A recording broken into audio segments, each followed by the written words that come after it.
Good afternoon, and welcome to our fall conversation. I'm Beth Downey, Site Chief Information Officer for Newton-Wellesley Hospital and Salem Hospital. Thank you for being here with us and for all the ways you support our hospitals. This virtual conversation is the first joint event organized by Newton-Wellesley and Salem Hospital Development Offices. We organize these events to thank our donors and to provide our communities with an opportunity to gain insight on the clinical excellence and innovative work ongoing at Mass General Brigham and our community hospitals. We are grateful to the members of our giving societies who have joined us today and whose support makes possible the work done by our caregivers every day. Our event will focus on AI in action and how Mass General Brigham is using artificial intelligence to advance how care is delivered. I'm thrilled to be joined by three Mass General Brigham colleagues who are experts in the field.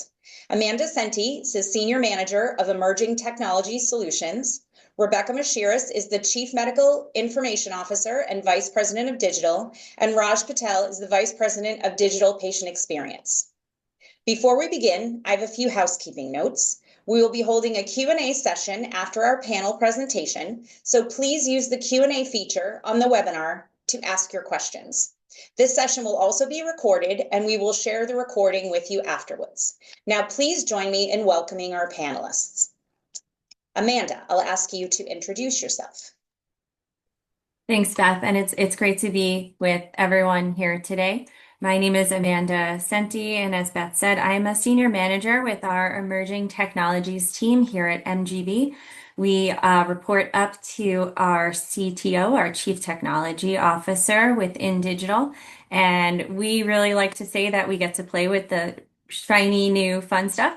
So right now, a lot of that does have to do with AI. We work across the system with both Rebecca and Raj to really think about how these AI solutions fit in with our priorities here at MGB. We also work very closely across digital to think about the governance, education, and monitoring that is needed within MGB as we implement some of these AI tools. Thank you, Amanda. Rebecca. Thanks, Beth, and really wonderful to be here with everyone this afternoon. As Beth said, my name is Rebecca Mashiris. I am the Chief Medical Information Officer for Mass General Brigham. I'm also a practicing primary care physician, and I happen to live very close to Newton-Wellesley Hospital, actually. So it's literally in my backyard. And I'm really excited to be here with you all today. I think, globally, my job is really to understand how we can use technology to deliver better care and deliver care better. And certainly AI is one of the newest technologies that we have at our disposal to affect that aim and those outcomes, but it's not the only one. And so we continue to rely on a host of technologies, but AI is clearly the front runner right now in terms of where the excitement is and where some solutions are coming that weren't possible without this technology before. So that makes it a very exciting space for us to implement locally and to talk about to others. Thank you. And Raj. Thanks, Beth, and thank you all for having me. Excited to be here. My name is Raj Patel. I'm a general internist at MGB, but spend the majority of my time working with folks like Beth, Amanda, and Rebecca in our digital group. As mentioned, I'm the VP of Digital Patient Experience, and I would say, in everyday terms, my teams manage our patient-facing applications, and our role is really to enable digital technologies that help patients get better access to care, ensure that care is well coordinated, and communicate the needs of our providers and staff to patients and their families. So with that, Beth, I'll hand it back to you and get us started. All right. Well, I think I am going to hand it to Rebecca to get us started on the presentation. Thanks very much. So as Beth mentioned, today we're going to talk about AI in action, literally what we are doing today, using some of these new tools to advance healthcare delivery at our community hospitals and across Mass General Brigham. If you go to the next slide, we'll start with a bit of a primer on what is generative AI and make sure we all have a common understanding of what that is. And then Amanda will talk about our approach to the responsible use of artificial intelligence and our AI strategy at MGB. And then Raj and I will give a couple of examples of where we are actually implementing these technologies to deliver better care and to engage our patients in new ways. With that, I will get us started here. So what is artificial intelligence? I'm sure many people have read about this or actually used it. If I could have you raise your hands, I would, to see how many people had used ChatGPT or other large language models. But at its core, artificial intelligence is computer algorithms that help us perform tasks that in the past really required human intelligence, like learning, reasoning, or even decision making. And there are a whole host of computational techniques and computer algorithms that are housed under the umbrella of artificial intelligence, everything from predictive modeling or predictive algorithms to logic-based or rule-based systems to computer vision or virtual reality to natural language processing, right, where we can analyze text for different subtexts within that. But clearly, generative AI is the newest kid on the block. Artificial intelligence at its core has actually been around for decades. And we use it regularly in healthcare, right? If you've ever had an EKG done, the little reading at the top of the EKG is actually a predictive algorithm, is artificial intelligence. And no one would talk about it that way, but at its core, that is the computer algorithm that is driving that. If you go to the next slide, and that is generally under the umbrella of analytic AI, right? Where we use very large data sets, but data sets to reveal novel insights, whether we're predicting, like in the case of the EKG, or classifying or recognizing certain aspects of whatever that underlying data is. Generative AI is fundamentally different from the analytic AI that we've had for decades. And it is fundamentally different because it doesn't just reveal insights about existing data, but it actually generates new content that's informed by that historic data, whether it's summarizing or interacting with you like ChatGPT does.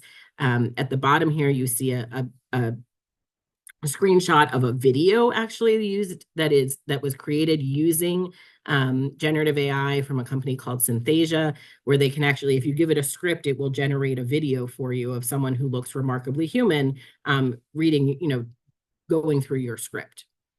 And so these are the tools like ChatGPT that allow us to really change our approach to some of the challenges in healthcare, like clinician experience and burnout, like patient experience that Raj and I will talk about in a bit.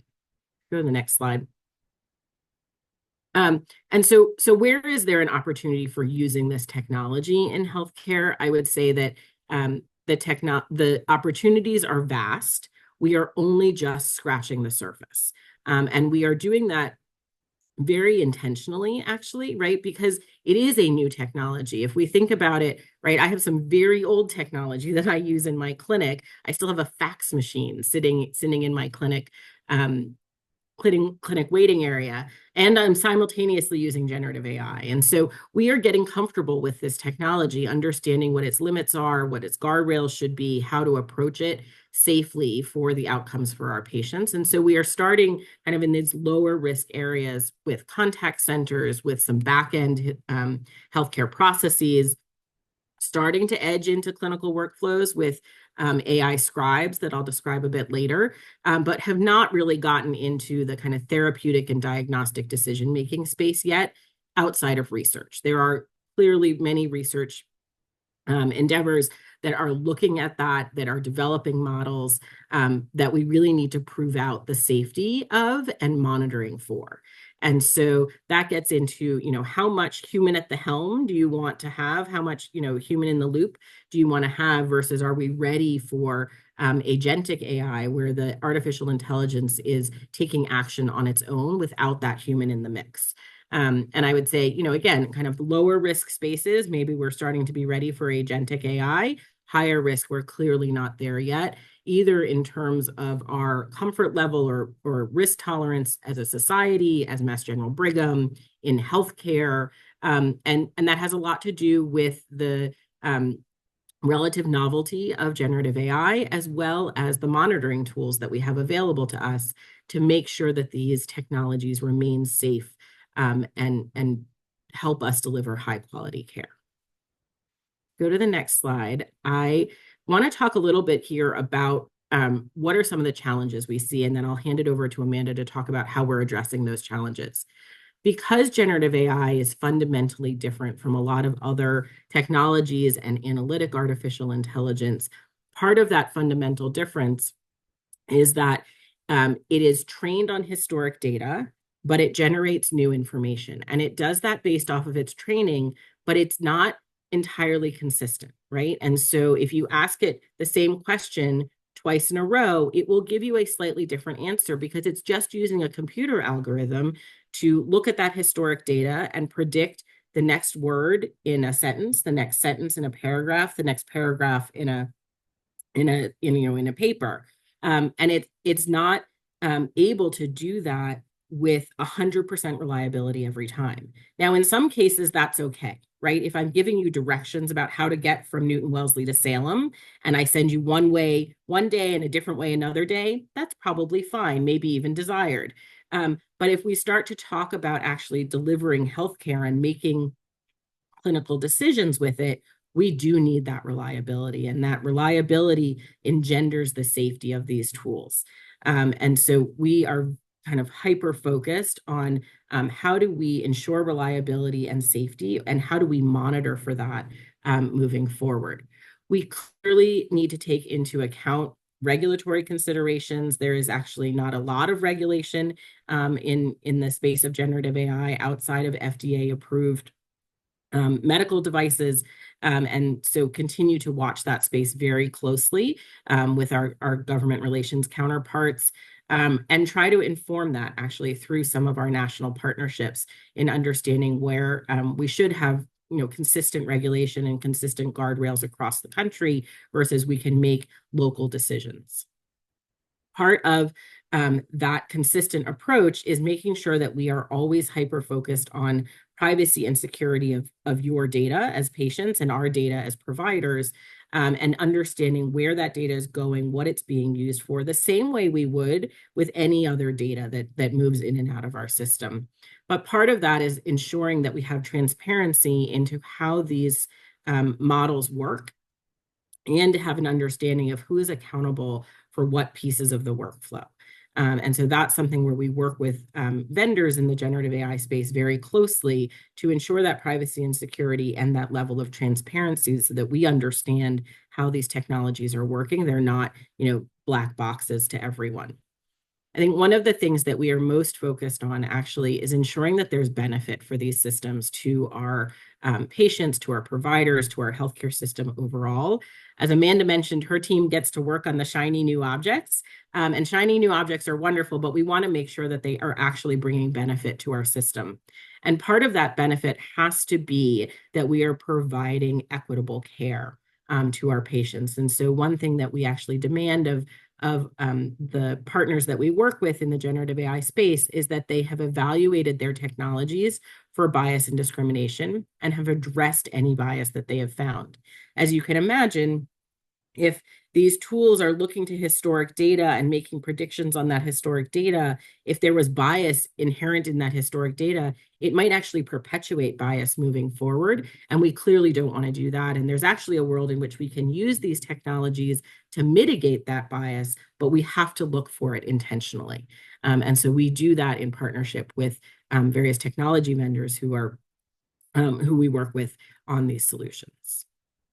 I will hand it over to Amanda to talk a bit about our Mass General Brigham approach to the responsible use of AI. Amanda. Thanks, Rebecca.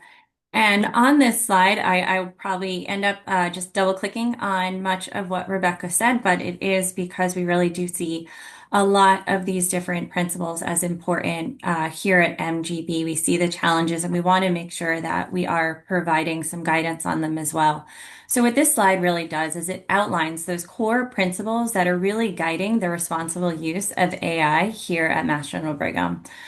This is based on a more comprehensive framework that you can find in NPJ Digital Medicine. There is the citation on the bottom that was published in 2024. This was developed by our AI Governance Committee here at Mass General Brigham.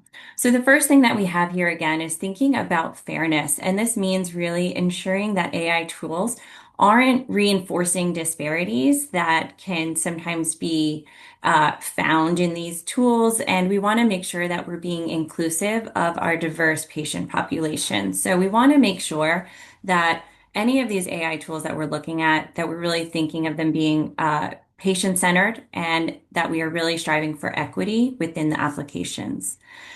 Transparency, we really see as being something critical.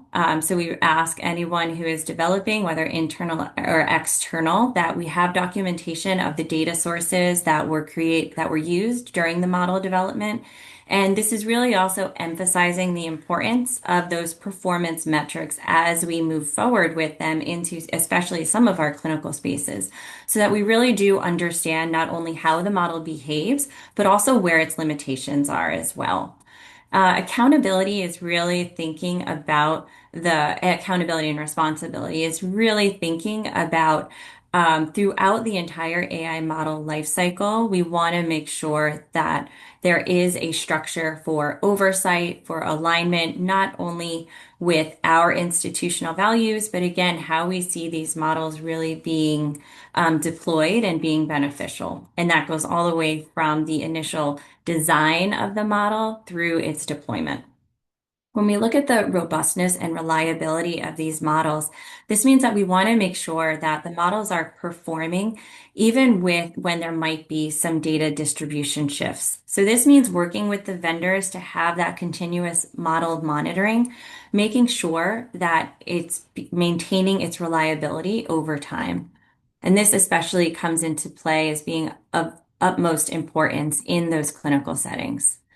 Finally, as most of you are probably aware, MGB really takes seriousness the uh, the privacy of our patients' data, and so we try to use de-identified data for training of these models whenever possible. When they are deployed, we also consider the access controls, so who is actually there having access to the models. And as Rebecca mentioned, making sure that there is informed consent through the process. If this is from a research perspective, making sure there is IRB oversight so that we really are protecting our patients' privacy.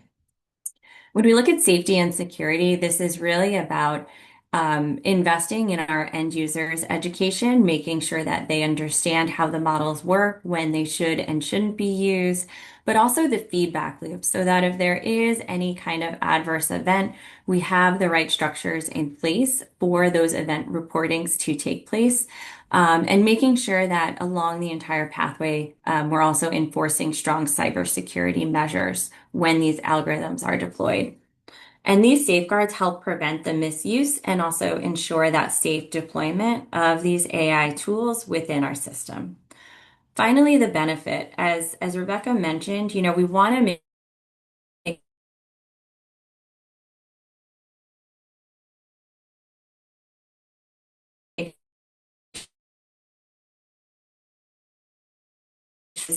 we want to be thoughtful about our use of AI and not just, use AI for the sake of saying that we're using AI. So this framework for us, it's not just theoretical, it's actively shaping how we evaluate and implement AI across our system. Now, when this comes into impacting our strategy of how we're thinking about artificial intelligence here at MGB, we do want to take that holistic approach of making sure that AI is ethical, equitable, and productivity and quality driven.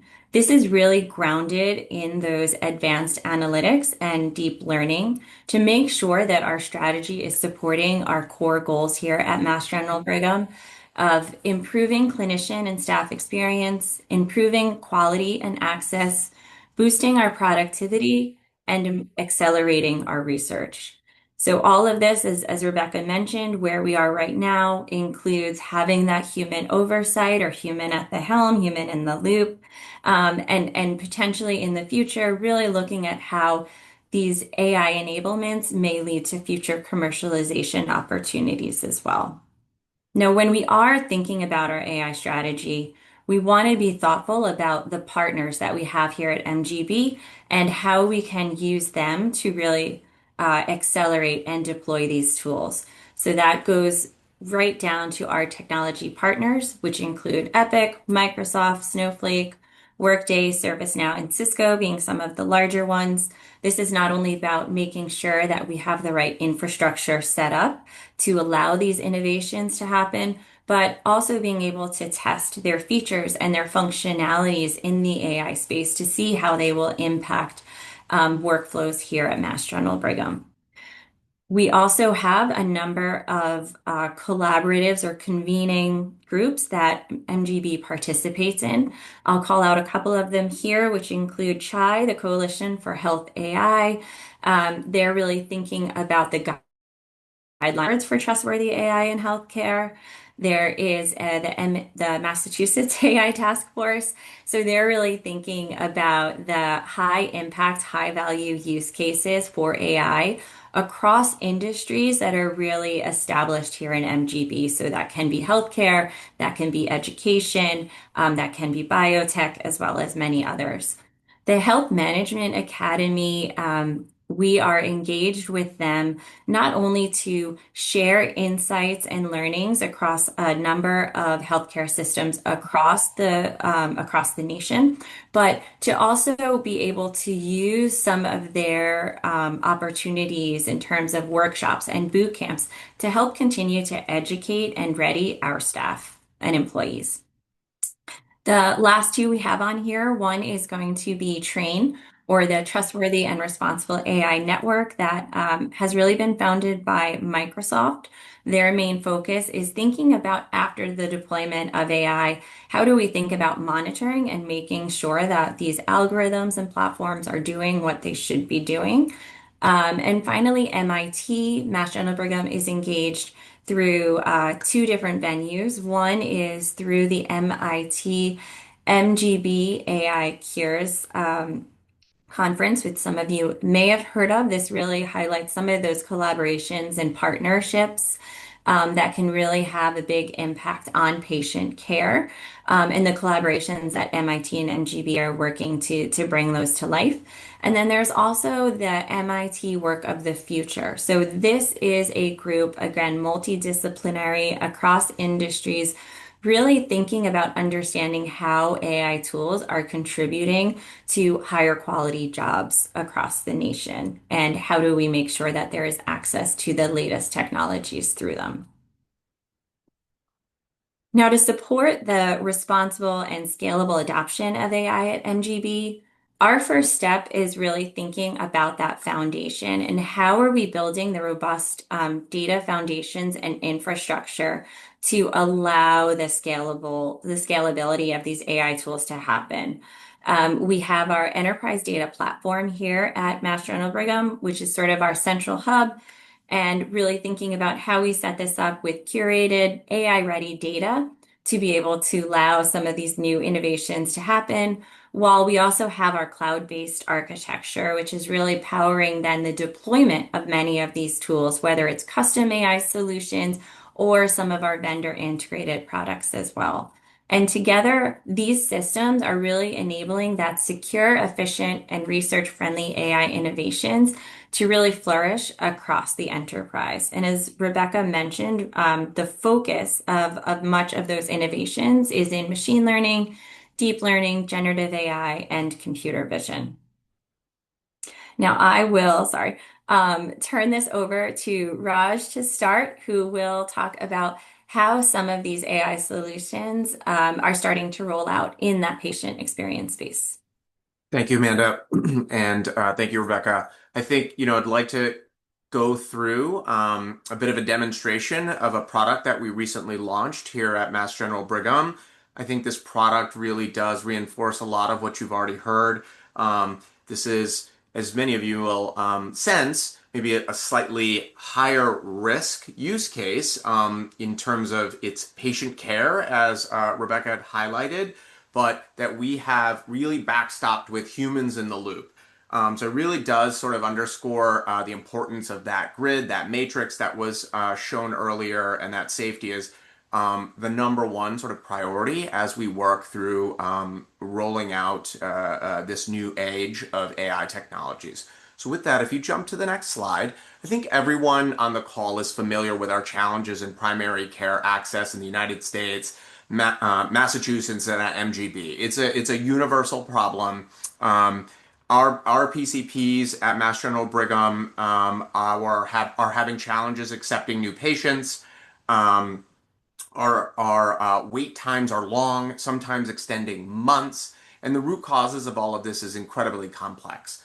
We have an aging workforce. There are large administrative burdens that in particular hit primary care. Pay equity is a major issue. MGB is addressing these issues through a number of different angles and investments in care model redesign, staffing, administrative support, and technology. One such technology that we would like to share with you today is a product called MGB Care Connect. This is a partnership between a New York-based startup called K Health and MGB, and it really brings a new virtual care delivery model to primary and episodic care using an AI-powered platform. And this product has two sort of special sauces. The first is a clinical AI platform with patient-facing components that does medical intake and a provider-facing component that makes visits more efficient and more comprehensive. And that's what you see depicted here on this slide. The second special sauce is a virtual care service line. This is actually a virtual practice. This is physician staffing provided by our partner with things like physician credentialing, enrollment, and medical oversight, that safety, that quality element that I just discussed, provided by Mass General Brigham. So if you jump to the next slide, this partnership really, we have taken a phased approach to it. Again, to ensure that we're getting the product, the care delivery right. And so where did we start? We started with groups of patients that had the highest need. I talked about access, coordination, communication as our priorities. And this is the sort of initial set of target populations. You just going left to right here. The first is MGB patients who have lost their PCP. That is as I mentioned, a sort of universal or nationwide problem. Again, MGB has not been unique or immune to this problem. The second is we have a number of patients that we are contracted to provide a certain level of primary care to. In particular, we're responsible for things like annual wellness visits, which many of us at some point in our lives will benefit from. And this group sometimes is challenging to reach and execute these visits on. So this is a sort of second subpopulation here that we have started in stage one of this project. And then finally, there's a bit of a, discover to play group called Friends and Family. So any of us who are existing MGB patients can use this application. We wanted to start with these three populations again to initiate the service, to ensure that the quality and safety that was being provided by the virtual practice was up to all of the standards that any patient would expect from a bricks and mortar MGB practice. In addition to this, there's a lot of operational infrastructure that goes behind setting this up. It's not just virtual when it's all said and done. You have to get labs on patients. You have to get imaging on patients. There are some things that just need to be seen in person, and the virtual provider may need to direct you to a bricks and mortar to get that follow-up. So all of these things needed to be properly orchestrated and in place prior to really expanding this out broadly across the MGB patient population. So now I'm going to show you some images and videos of what this all looks like. And so what you see here is for patients, those target populations that we have sort of ordered the service for, you actually get a notification in our portal, which we call Patient Gateway. Many of you may be familiar with it as MyChart, as it is known as in terms of Epic products, our EHR product. And so we have built a custom integration to notify patients that they've been invited to use this service. And in the background, what that is doing, it is pre-creating the patient's account. So it sort of lowers the barrier because the actual service you will see on the image on the right is delivered through an application, which is available on both the Apple and Google Play stores. So if you jump to the next slide, once you've been invited to the service, you sort of downloaded the application, your account has been sort of created for you, and you have a need. I need to see a doctor for whatever that reason is. You essentially can transition seamlessly from Patient Gateway to scheduling an appointment. Scheduling the appointment, it can take as little as 15 minutes between kind of selecting a time and the actual execution of that visit. We have providers available 7 days a week from 7 a.m. to 11 p.m., taking visits every 15 minutes. And again, this is all transitions right off of our Patient Gateway, our portal, directly into the application that the patients will ultimately use to execute the visit. And so once you've set a time, you've established why you need to see a provider, you jump to the next slide. The patient waits, obviously, until about 15 minutes before their appointment. And they are prompted. They're prompted to kind of join a little early because that special AI-powered component takes a bit of time. And that's what you're seeing shown here on this slide. There's a medical intake that is powered with AI behind it that interacts via chat with the patients to sort of sort out, asks all those medical history questions that you might get asked by a provider about whatever the issue is, whether it's high blood pressure, whether it's a rash, whether it's a cough. And so you will go through these questions, this medical intake, and it's multimodal. You can see, as I'm showing here in this demo, sometimes you're selecting a number, sometimes you're saying yes or no, sometimes it's free text. There's also images that are available for you to identify parts of the body that might be impacted by the issue that you're experiencing. And once all of that is done, you've sort of built a history of present illness, as we call it in medicine, right? The typical questions that a provider might ask first to sort out what's going on with a patient. So you complete all of that, and really you're prepping the provider for the visit, all the basic questions. You go through your registration after that. There's actually an interaction that happens with a MA or an LPN that happens via chat or voice or video, depending on what the patient is able to support, able to accomplish. And once that's done, you are launched into the interaction with the provider. That's a Zoom-based, just like we're all on a Zoom visit here, Zoom-based video visit like we're all used to. What I don't have shown here on this slide is what the physician sees. The physician is in our electronic health record. And all of that information that you've input with the AI as a patient has been aggregated. It's pulled various other parts of your history, your allergy, past issues, other notes, and it's kind of put that all together and and essentially provided the physician with a view in the electronic health record, in the tool that they're used to using to provide patient care, a comprehensive version, or at least a draft of a note for that visit.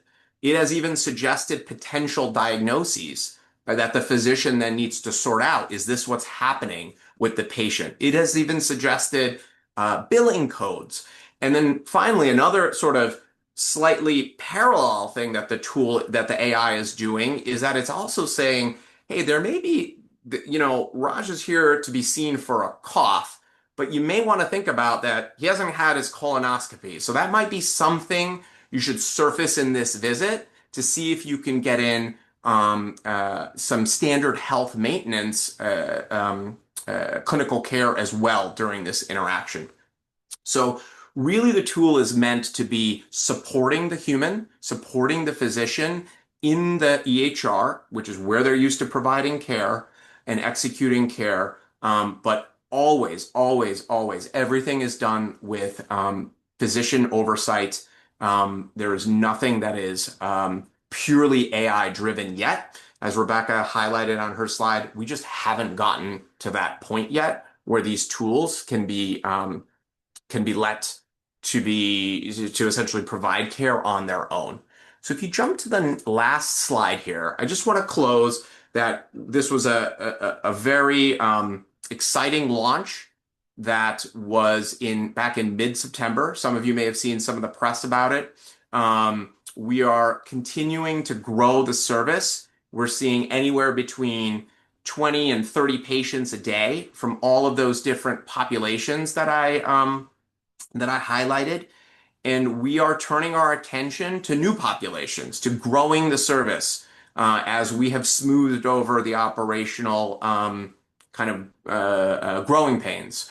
And so we will be expanding, as you can see here, beyond that kind of dotted box to MGB employees, new patients, pediatrics for acute care.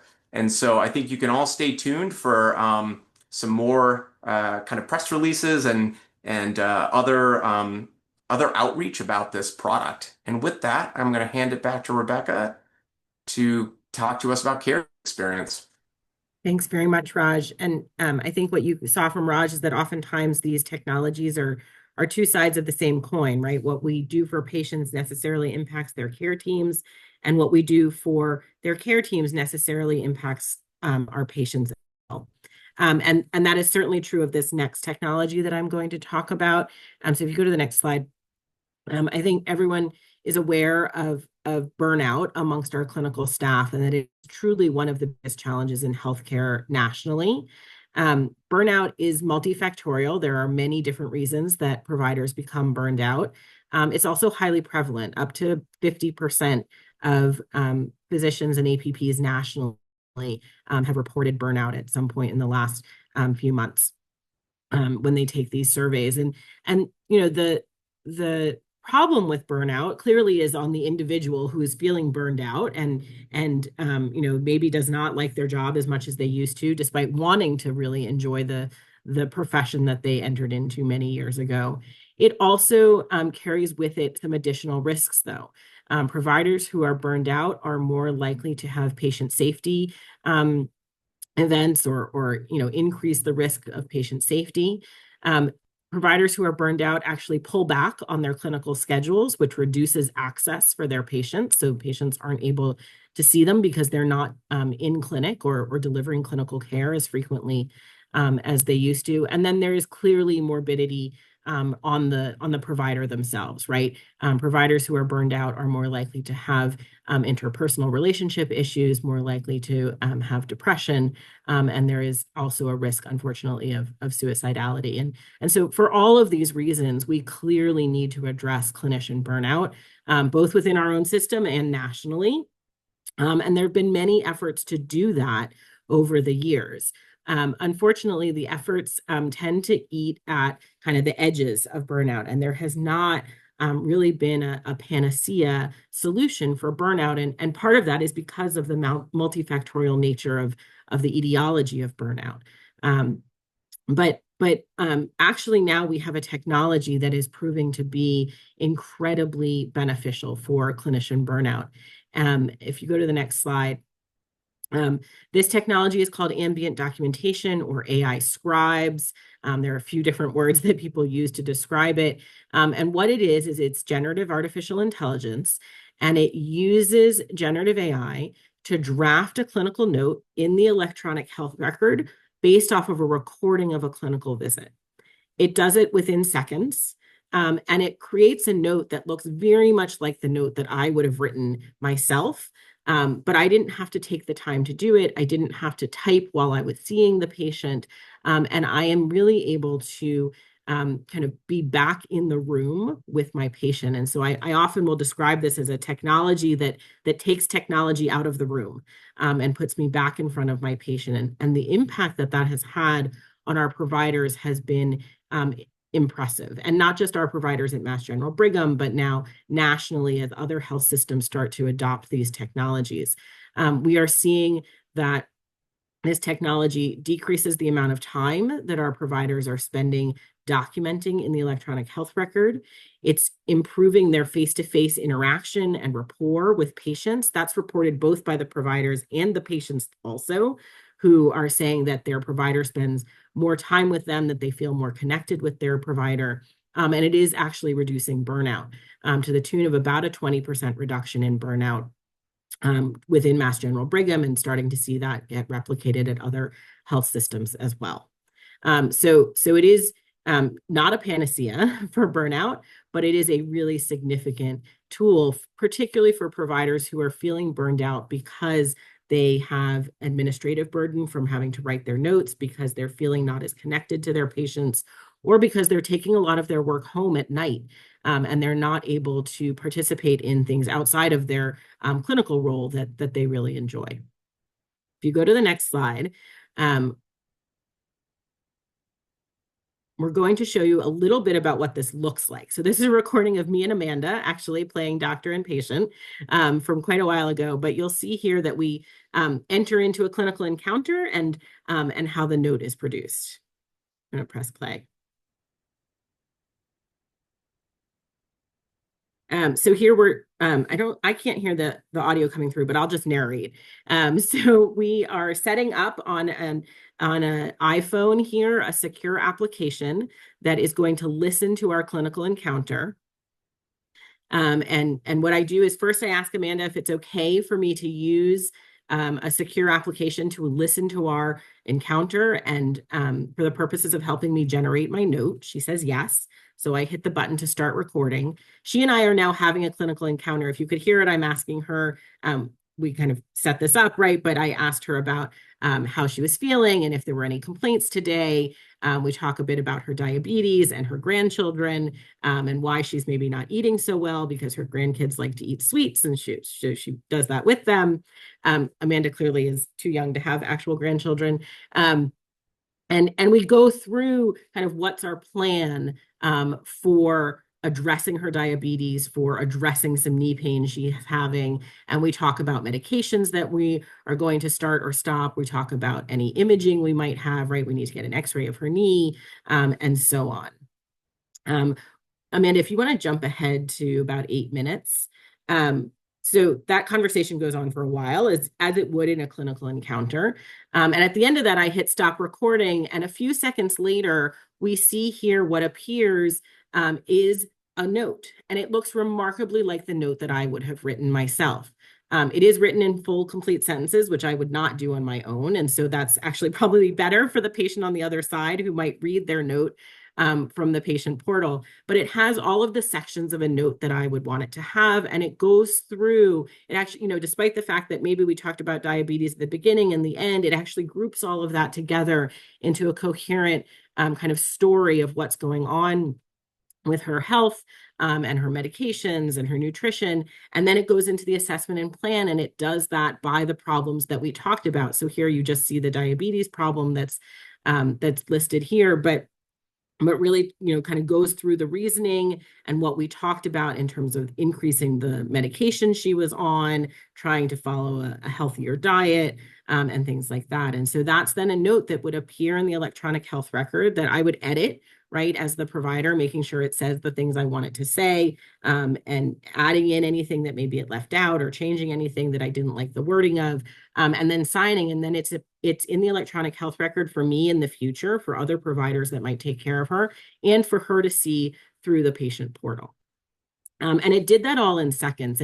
And part of what you saw there is that I was looking directly at Amanda throughout the entire visit. I wasn't typing on the keyboard as we were talking. I wasn't writing notes down even. And it really allows me to be in the room with the patient and not have to worry about the documentation. Go to next slide. So I think with that, again, right, you see the power of these technologies to really transform how we're delivering care, in ways that we couldn't do without generative AI, right? Like that technology, what Raj described, is not possible without artificial intelligence, and has impacts on kind of all sides of healthcare delivery, both the care teams and the patients that we are serving. If you go to the next slide. So I think we'll end here and hopefully have about 15 minutes or so for some questions that Beth will expertly navigate us through. But really, where do we go from here? I think where we go from here is our continued kind of focus and goals around making sure that we're enhancing care with these tools, accelerating progress in research and the efficiency of the care that we're delivering, and building trust, both internally and externally around these tools. And so one of the things actually that Amanda's team is undertaking is an educational campaign for our own staff about what is artificial intelligence, where are its guardrails, where do we need to still have that human in the loop. And so this is clearly a really exciting time in healthcare technology with really a brand new technology in generative AI over the last few years. It's not going to be the answer to all of our problems in healthcare, but I think it will continue to transform some of our greatest challenges. Excellent. Thank you. We do have some questions that have been submitted, but I encourage any of our attendees, if you have questions, please enter them into the Q&A, and we will start digging in. So the first question that was submitted is, can you describe who is on the AI governance committee and how community hospitals and community members might be represented? I'm not sure who may want to take that question. Sure, I can take that one. So the AI steering committee at Mass General Brigham is made up of Mass General Brigham leadership from across different domains. So clearly digital is represented there, but we also have representation from compliance and privacy, from the Office of the Chief Medical Officer focused on the patient experience as well as quality and safety, from our research colleagues, and really with the focus on ensuring that we are using the appropriate technology to solve the problem at hand and doing so in a safe and secure way. And so a lot of our approach to these technologies has been kind of a crawl, walk, run approach, or we actually kind of coined the phrase of a clinical trials informed approach to artificial intelligence, where first we look to understand what's the problem we're trying to solve, and is this the right technology? If this is the right technology, is it safe to use? How do we fit it into workflow? Once we determine that it's safe and we can fit it into workflow, then we go to a larger pilot where we really seek to understand the impact of the technology over and beyond kind of typical or usual care or usual process that we had in the past without the technology. Once we prove that out, right, then we're ready to scale across the enterprise while continuing to monitor, because generative AI, right, is not 100% the same every single time. We do have to monitor these technologies moving forward to make sure that they continue to perform the way that they performed when we first put them in. Excellent. Thank you. Next question, there's probably, these could go together, is how do you test for bias in AI, and how do you decide when the technology is ready for use? Amanda, do you want to jump in? Yeah, so I think as far as testing for the bias, again, this goes into sort of what Rebecca said. We are being very thoughtful, thinking about this crawl, walk, run. So the first thing that we do is we actually have an intake form that we ask, say, vendors or any of our internal innovators to complete. We do ask them for how they have tested for bias, how they have monitored for bias, so that we do understand that. But then once we are implementing, we are actually right now setting up. So the second part that we do is then we'll actually test it within our own system with our own data because bias of how they tested and monitored it when that algorithm or large language model was being developed, maybe on one cohort, there may be slight differences within our population. So this is where that crawl, walk, run really comes into place, making sure that we can also test it within our systems on our own patient populations. What we are also working on our governance and monitoring or observability. That is a tongue twister for me.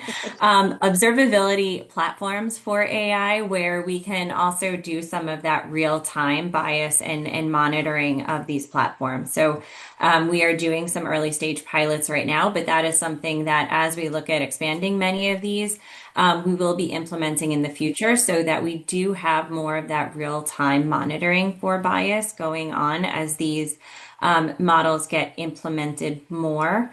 The second question, I think, was around implementation. Is that right? Yeah, how The do you decide if readiness? the technology is ready for use? Yeah, so this is one again, Rebecca kind of talked about that crawl, walk, run approach. So we do have a couple different measures that we look at. But again, that first phase of really saying, is this going to work? Is one, does it align with our strategic priorities? But two, just having it in the hands of some of our clinicians, some of our staff to really kick the tires. And that first initial phase is just to say, is there is there any satisfaction that we're seeing? Do they trust this? Do they want to move forward with it? And is this really giving us the output that we expect it to give to us? So really looking at it from those gating models, getting the acceptability and the approvals not only from the end users, but also from our key business owners or digital leaders to make sure that we do have the full support to continue to move forward with it. And even within that, again, looking at that phased approach. So we may start off with 5 or 10 friends and family, as Raj talked about with some of this, moving in slightly wider. So continuing to broaden that net so that we can really have a thoughtful approach to that implementation and having it gated there. Thank you. Next question. Can you discuss who pays the cost of using this AI technology to reduce burnout? Sure, I'm happy to take that one, Beth. So Mass General Brigham bears the cost of AI scribes for Mass General Brigham physicians and advanced practice providers. That was something that was really important because if our goal is to reduce burnout, we want to make sure that we are not inadvertently contributing to that burnout by causing providers to either have to see more patients or otherwise pay for this technology. And so this was an endeavor that Mass General Brigham undertook to really reduce that burnout and that kind of strung all the way through who pays for it. Excellent, thank you. Next question. When you have a healthcare encounter, do you know if AI is being used? So if you're the patient. So I would say sometimes, but not always, right? When you get an EKG done, no one told you that AI was being used to help interpret that EKG. And so in some cases, absolutely, right? I have to ask for your permission to record the visit for the purposes of using the technology to document my note. And so in that case, you would know. But there may be other instances where you don't know. You know, our radiologists use predictive artificial intelligence to help them with reading X-rays and CAT scans. And that technology has been proven to actually improve the quality of radiology reading, image reading. And so, you know, I think the answer is I guess sometimes, right? There's nothing that there are no regulations that require that you be informed or not informed. And we do want to make sure that patients understand where their data is going and the privacy of their data. But we also need to be able to deliver the care. And so it becomes a hard thing to thread, right? If we have had patients ask, can I refuse to have artificial intelligence used in my care delivery? And the answer is that would be really hard for us to deliver safe care if that were the case, right? Where it is standard of care for radiologists to use predictive AI in reading certain types of imaging studies. And we certainly don't want to jeopardize the quality and safety. And in fact, we want to improve the quality and safety. And so I think it is something that we continue to grapple with and continue to grapple with our patients and making sure we understand what they want as well, but also making sure that we continue to deliver high quality, safe care. Excellent, thank you. Is any of the data before it's been de-identified made available to any third parties that are not constrained by HIPAA laws? No. Very simple answer. Very simple answer, thank you. Next question, can AI catch dosage errors? Maybe in the future. I think that is clearly a place where there is research that's ongoing to understand whether we need AI in that space and how it would perform.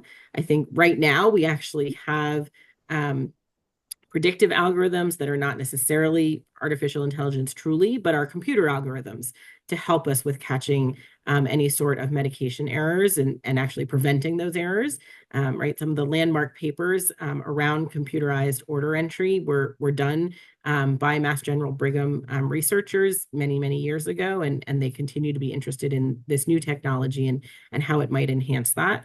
But I would say that application of artificial intelligence is still in the research stage. Excellent, thank you. Next is sort of a comment and a question. This is very informative and makes enormous sense as the next level of the portal. Do you plan more PR on it? Because there is so much misinformation on AI.